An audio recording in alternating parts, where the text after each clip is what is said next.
Can you talk about the selection at all? Not really. There's all the typical stuff that you'll have in a RUC based selection. So they also kind of follow the same pattern that like SFAS or Delta selection follows. Okay. Where they're seeing how you perform individually. I'd say this one you're even more isolated in because they're recruiting from a population of soft guys that have already kind of been tested. You've already kind of have a decent reputation in your community to get the invite.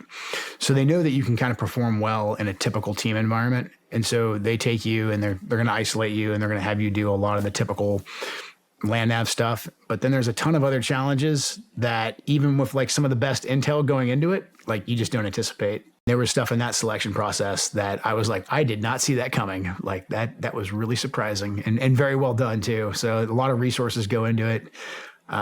They challenge you in a bunch of different environments and it's 40 plus days and you don't really know when. They give you like a week time frame of when it'll be done. It's pretty big. It's pretty big.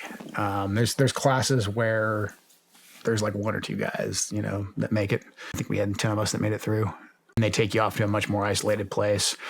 And then they take you to another isolated place. And by the time you're all done with it, it's kind of interesting. You don't know how many guys make it through your selection class because of the way they end selection.